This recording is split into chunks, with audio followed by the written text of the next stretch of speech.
রৌমারীতে ছাত্র জনতার ঐতিহাসিক গণ অভ্যুত্থানের বর্ষপূর্তিতে বিজয় র্যালি অনুষ্ঠিত হয়েছে। রৌমারী থেকে শাহাদত হোসেনের পাঠানো তথ্য ভিডিওচিত্রে।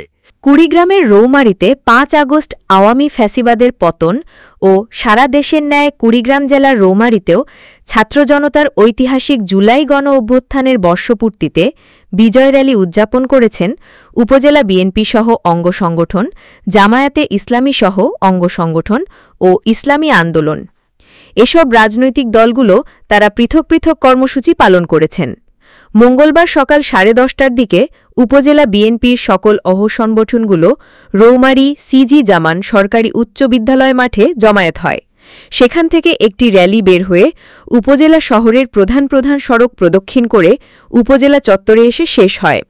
পরে পথসভায় বক্তব্য রাখেন জেলা বিএনপির সদস্য মোহাম্মদ আজিজুর রহমান, উপজেলা বিএনপির আহ্বায়ক মোহাম্মদ আব্দুর রাজ্জাক, সদস্য সচিব মোস্তাফিজুর রহমান রঞ্জু, যুগ্ম আহ্বায়ক মোহাম্মদ রাজু আহমেদ, উপজেলা যুবদলের সদস্য সচিব মশিউর রহমান পলাশ, উপজেলা স্বেচ্ছাসেবক দলের আহ্বায়ক রবিউল ইসলাম রানা, ছাত্রদলের আহ্বায়ক নাজমুল হাসান রানা সহ অনেকেই।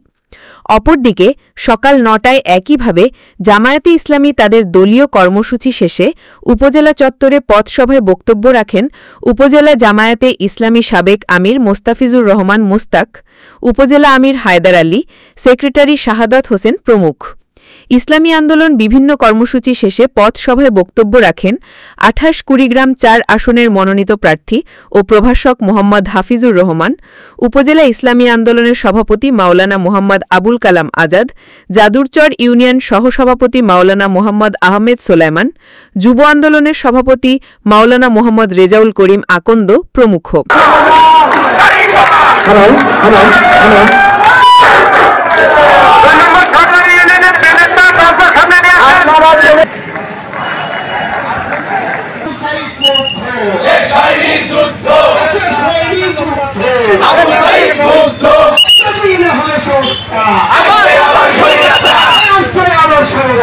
যদি